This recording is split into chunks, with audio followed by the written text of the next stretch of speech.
Blog Talk Radio. Welcome to the Institute for Personal Development, Kriya Yoga Ashram, where total consciousness is the new frontier. Kriya Yoga is union of the individual with the divine. Join us as we explore the practices to initiate this process. Good morning. Welcome to the Voice of Yoga. Let's Talk Consciousness. I am your hostess, Lisa Winton, and with me is Kenny Toy, also known as Swami Jayananda, founder of the Institute for Personal Development, located here in Hampton, New Hampshire. Good morning, Swami. Thank you for being here today. How are you? Good morning. I'm doing pretty good today. How about you? Well, I'm doing great today, too. Thanks for asking. And we want to thank you all for tuning in. Today on The Voice of Yoga, we will talk about making your mind an avenue of awareness for the Divine Omnipresence. In this show, we will discuss the pragmatic application of 2 Corinthians 5:8. We are confident, I say, and willing rather to be absent from the body and to be present with the Lord. Listen as we explain why it is so important to be conscious of the divine in order to demonstrate the principle. Welcome to The Voice of Yoga. We are talking consciousness. Join the Kriya Yoga Spiritual Advance to get the light in your soul and experience the power of divine love. So, Swami, the title of today's show is Absent from the Body and Present with the Spirit.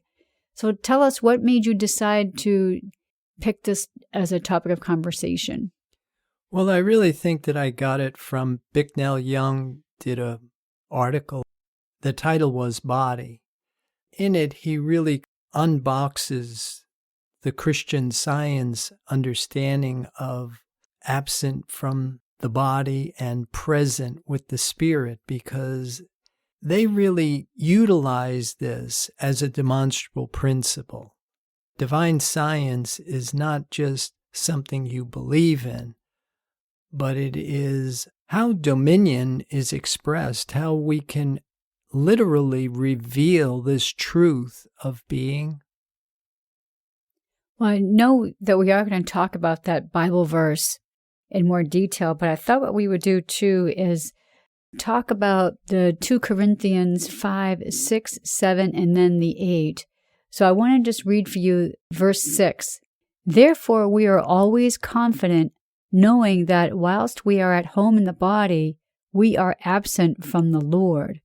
And I wanted to get your take on that. What should we learn from that verse? Well, that's just it, that we're so preoccupied with our physical form and the testimony of our 5 senses, we don't really catch the message of Scripture. And then, of course, we don't have good leadership so that we would even know what being present with the Spirit would look like if we were doing it. And so this is one of the things that we're really trying to do with these shows, is to unbox what Mary Baker Eddy already did with Science and Health with Key to the Scriptures. But like we discovered, it's very difficult to find anybody that is demonstrating divine science with any degree of certainty. Well, I think it's interesting in this verse that it says, we are always confident, knowing that while we are at home in the body, we are absent from the Lord. That's like a true statement. That it's very confident that while we're in the body, we can't be with the Lord. Right. And that's something that we have been talking about. The physics of spirituality is like attracts like, and 2 things can't occupy the same space at the same time. When we are present with the body, we're absent with the spirit. And then what I really like is the next verse, verse 7, for we walk by faith, not by sight. And I know it's just a few words, but we could probably talk hours just on that one particular verse alone. Well, yeah, the pragmatic application of what they're talking about there. In Science and Health with Key to the Scriptures on page 264, Mary Baker Eddy wrote, we must look where we would walk, and we must act as possessing all power from Him, with a capital H, in whom we have our being. She's talking from the perspective of sowing to the Spirit. in 2 Corinthians, where Paul is telling us to walk by faith, not by sight, which means that we must really have fidelity to the divine idea and not the testimony of our 5 senses, which is what we are preoccupied with. And in our preoccupation with the testimony of our 5 senses, we're in violation of spiritual law. And then, of course, we wonder why we're not under the protection of divine law when we're completely unconscious of it. Remember earlier we were talking about this verse, and then you had said, well, that's what Jesus did when he was walking on the water. Right. Isn't that what happened to Peter when he first stepped out onto the water?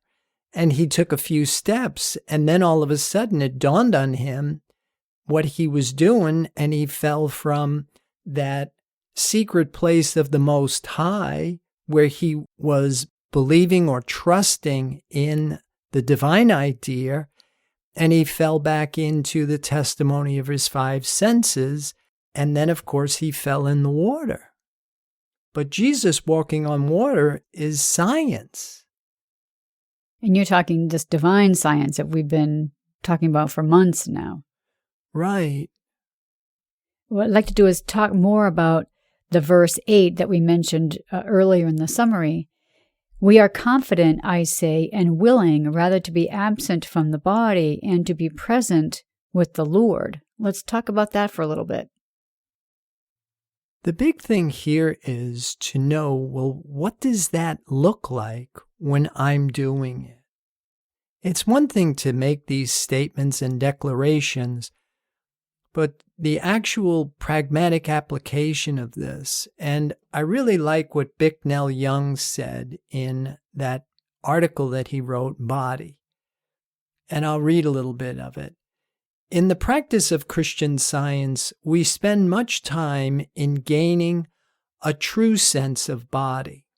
With the revelation of Christian Science, we begin to consider the body from a metaphysical standpoint or from a state of mind somewhat illumined with the facts of divine science.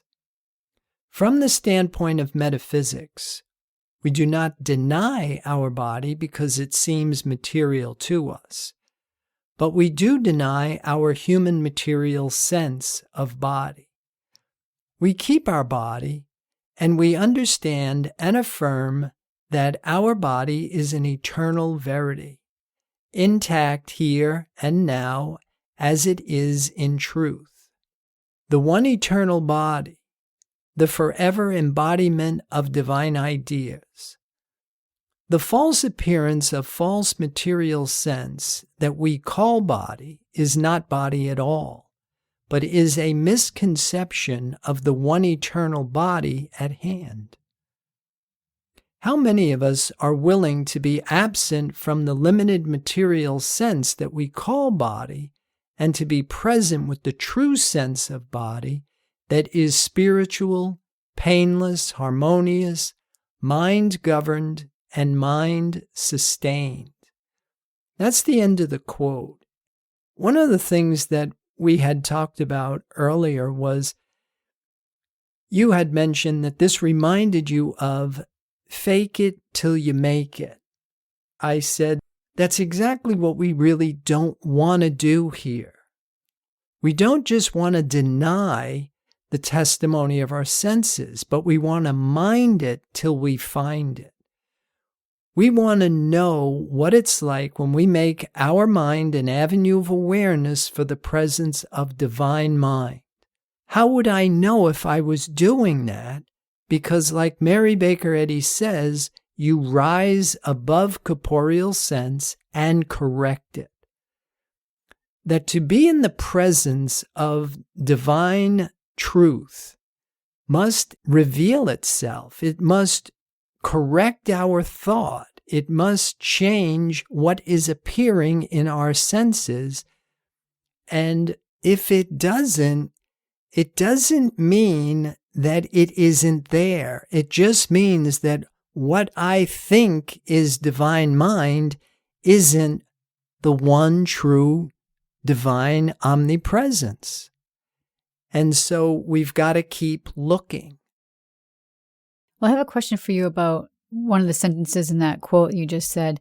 And he says, from the standpoint of metaphysics, we do not deny our body because it seems material to us, but we do deny our human material sense of body. I don't know if I quite understand what he's saying there. Well, see, the thing is that what metaphysics does is it resolves things into thoughts, and then it exchanges the objects of sense for the divine idea. So when they're using that term metaphysics, or the standpoint of metaphysics, and from our Western scientific approach, we think that the body is real.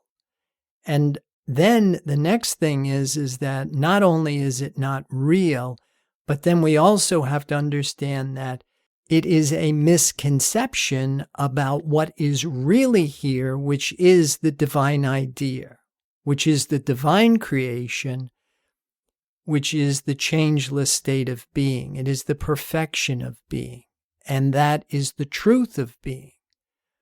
But if we do not have awareness of it, if we do not have fidelity to it, then of course we're unconscious of it and we can't activate it in our experience. Well, that last line that you said, how many of us are willing to be absent from the limited material sense that we call body, and to be present with the true sense of body that is spiritual, painless, harmonious, mind-governed, and mind-sustained. So he's definitely making a separation between what we call our physical body and this spiritual body. But we can't attain the spiritual body while we're in the physical body, though, right? Right. And the way that we have to do it is what the Bible says. We have to put off the old man. We have to shift our identity from physical. And then in doing that, we've got to be careful that we don't get tangled up in mortal mind, the modes of mortal thought, because you're going from what is visible and tangible, and then, of course, we go into what's invisible but tangible, which is the realms of mortal mind. And we have to keep on going until we can get into the realms of spirit. And to assume spiritual identity means that we now have to identify with what is invisible and intangible, which is the void, the nothing. And most of us have what we call now our educated beliefs that make it very difficult for us to let go of that. And then, like I said, even those of us that are willing to do it, it's very hard to find what is invisible and intangible, as opposed to getting caught up in what is invisible but tangible, the realms of thought. That's one of the reasons why I really like what Mary Baker Eddy did when she made a very clear distinction between thought, mortal thought, and the divine idea. Well, some people who are hearing that sentence that I had just said earlier might take it to mean that we won't be able to get to this spiritual body until we pass on, until we pass away. So how would you answer that particular question? Well, I think that's part of the old theology. I think a lot of that type of speculation comes from religion that really manipulate Scripture in order to fit their agenda, as opposed to the message of the Christ, because Jesus said the kingdom of heaven is at hand. And what the church started to say was that we had to die in order to go to heaven. And then what I think we'll find is that that's not a guarantee either. Well, I think we'll pause right here to hear a word from our sponsors. So listeners, we will be back with you in just a few moments. Kriya Yoga Theory 1, Human Development and the 8 Essential Stages of Kriya Yoga. This program is a comprehensive course that will help you get your arms around the science of Kriya Yoga. It provides a clear understanding of the goals and objectives behind yoga, along with the physics of spirituality. It includes the practices, supportive concepts of Kriya Yoga, and the process in human development, apotheosis, the process of the human becoming divine. A complete guide on how to become a human in the adult state. Get the light in your soul and experience the simplicity and joy of union with the divine. This course is available in live classes at the ashram or online with 8 videos or 4 CDs. Visit our website, www.ipdtransform.com, for more information. Welcome back. For those of you just joining us, you're listening to The Voice of Yoga, and we are talking consciousness. So Swami, I'd like to talk more about death and why that's not an admission to this kingdom of heaven. Yeah, one of the things that I like to refer to is the Tibetan Book of the Dead. It really gets us beyond material existence, and it talks about the cycle of death and rebirth. If we believe that we are a mortal creature, we're in. If we believe in good and evil, we're in this cycle of death and rebirth. And we will continue to come back until we are liberated from it. And that's what we're talking about here, how to rise above this cycle of death and rebirth and experience what the books are calling liberation, or what the Bible calls freedom. Well, let's talk more about Bicknell Young. I think we have a quote here from his works called Oneness.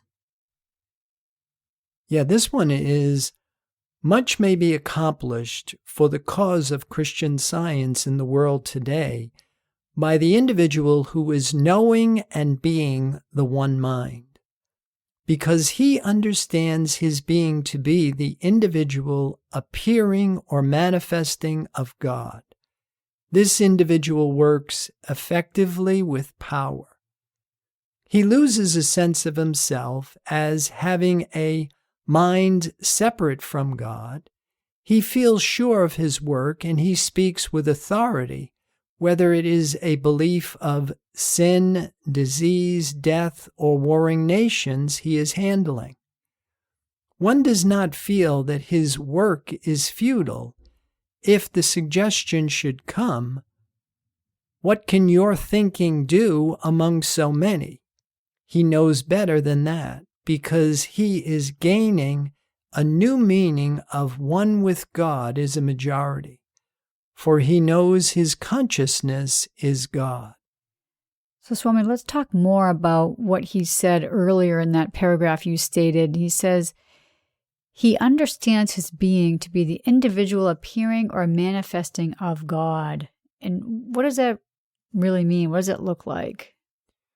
Well, here's what we're talking about is sowing to the Spirit. You must know yourself in the way that you are known by the Creator, which means that we have to assume spiritual identity. Like we're saying, in order for us to do that, we have to let go of the belief in matter, and we have to let go of the belief in mortal mind, and then we have to accept that we are this expression of an eternal spiritual being. And a big part of how do we do that, and what does it look like when we do it? The connection is found in the thought unity between divine mind and the real man, which is the divine idea. That's your spiritual sense of who you really are. And the way Mary Baker Eddy would explain this is she would say that man, and that's not gender specific, man is the reflection of the divine. And what she means, reflection is mind considering its own content. What Bicknell Young is trying to talk about here is the individual appearing or manifesting of God. And that is at that point where we understand that we are the divine idea. But you can't be the divine idea and the finite mortal creature. Something has to give there. And so we have to put off the false in order to accept the true. Now, in the very last line, you had said, one with God is a majority. Let's talk about that and what does that really mean? One of the things that we always talked about was the 100-monkey theory. We talked about critical mass. We talked that thought is an energy and it's capable of producing effects, and it's all measurable based on the amount of strength it's emitted with. And it is belief that gives thought this appearance of power. And thoughts are measured in phase and amplitude. So thoughts that are in phase exponentially appear to increase their amplitude. And so this was what we were working with. And you were always looking to affect things by bringing things to this collective consensus. Now you impact critical mass. You could impact the collective consciousness. But what Mary Baker Eddy talked about was one with God as the majority, because spirit is the only power in this universe. It is the only self-existent power. And everything else relies on belief for the appearance of power. But to be at one with this divine omnipresence, this omnipotence, is how we express dominion. So a lot of people might argue the point that, well, that 100-monkey theory actually happened. We can see through science that that really did take place. Right, and it does appear to work. And just like gravity appears to work, except when Jesus walked on water, he kind of defied those laws of material physics, and he was demonstrating divine omnipresence, divine law. Like Mary Baker Eddy said, for Jesus to walk on water was science.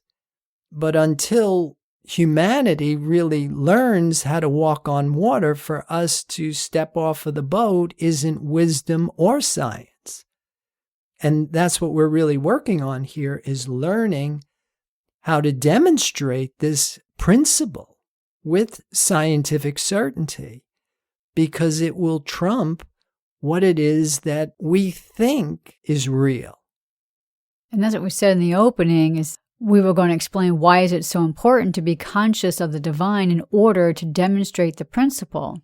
And so what does that look like when we're doing that?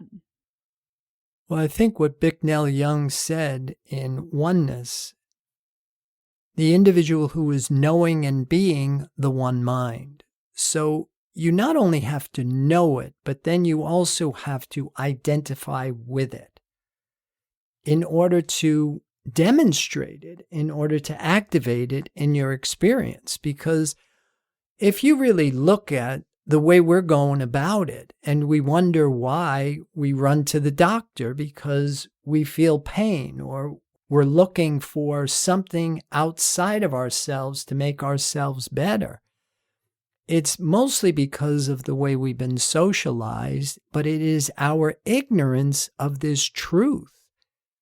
And because we don't have good leadership, we don't really know how to do it. And so as a result, when you're in need of something, if it's not going to work, you're going to go somewhere else because it's failing.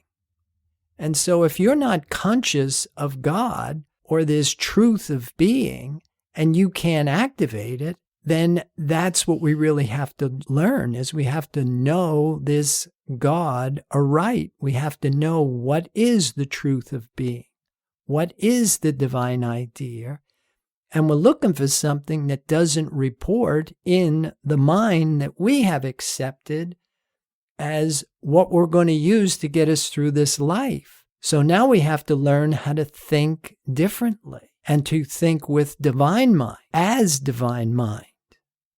Swami, so why aren't we as a people turning to God instead of going to doctors? Well, again, I don't think we have good leadership. And I really like what Bicknell Young said in Oneness. What cannot God do? Mrs. Eddy says in Miscellaneous Writing, page 189-15, The supposition that soul or mind is breathed into matter is a pantheistic doctrine that presents a false sense of existence, and the quickening spirit takes it away, revealing in place thereof the power and perfection of a released sense of life in God and life as God. The scriptures declare life to be the infinite I Am, not a dweller in matter. She continues, "For man to know life as it is, namely God, the eternal good, gives him not merely a sense of existence, but an accompanying consciousness of spiritual power that subordinates matter and destroys sin, disease, and death. And further, this Jesus demonstrated insomuch that St. Matthew wrote, 'The people were astonished at his doctrine, for he taught them as one having authority and not as the scribes.' This spiritual power, healing sin and sickness, was not confined to the first century. It extends to all time, inhabits eternity, and demonstrates life without beginning or end. And so, where do you go today to find somebody that is proving this principle? And that's probably why we're going to the doctor. But what Mary Baker Eddy was doing should have changed the whole direction of human well-being. There's that one line that she says, "For man to know life as it is, namely God, the eternal good, gives him not merely a sense of existence, but an accompanying consciousness of spiritual power that subordinates matter and destroys sin, disease, and death." That to me sounds like the ultimate benefit of learning this divine science. Right, and that's one of the reasons why I spend so much time trying to understand it, trying to demonstrate it, because she's talking truth here, and she was proving it. It's just so unfortunate it doesn't seem to be keeping step with what she gave us. And this was one of the things that she was very concerned about, that they were going to lose it. I was just thinking, the very first line of that quote is, "What cannot God do?" And I think we might be confused as humans because we think God is actually controlling what's going on in our physical world. How can we break that question down so we can better understand it? What cannot God do? Well, when you turn to Scripture, with God, all things are possible. Now, what happens is that we don't know God aright. We're still working with the human concept about God. And of course, it's not a demonstrable principle, and it's not reliable, it's not dependable. And so we shake our fists because we're pleading and asking and trying, and it doesn't work that way. But once we start to figure out what Mary Baker Eddy was saying, it's not something that we ask for, but it is something that we know to be true about divine creation. And then we understand where we fit in that master plan, then it becomes a demonstrable principle. And then, of course, the last one from St. Matthew, "The people were astonished at his doctrine, for he taught them as having one authority." Well, his authority was demonstrated with the miracles he performed. He wasn't just giving them lip service. He wasn't just giving them human advice. He was demonstrating the presence of divine law. Well, it is that time to break down our show for today, so listeners, be sure to visit the website www.ipdtransform.com. On the homepage, when you see the fading banner and it comes up with Blog Talk Radio Show, click that on. That will direct you to the Blog Talk Radio Show catalog page. And then also the products tab, if you click that, and then online classes, that will direct you to all the classes that Swami has available. Swami, do you have any other final thoughts about today's program? Well, I would like to encourage people to join our Kriya Yoga Spiritual Advance to get the light in your soul and experience the power of divine love. Namaste. And thank you for listening to our program, The Voice of Yoga. This is Lisa Winton, along with Swami and Jayananda, signing off. Have a wonderful Kriya Yoga kind of day. Namaste.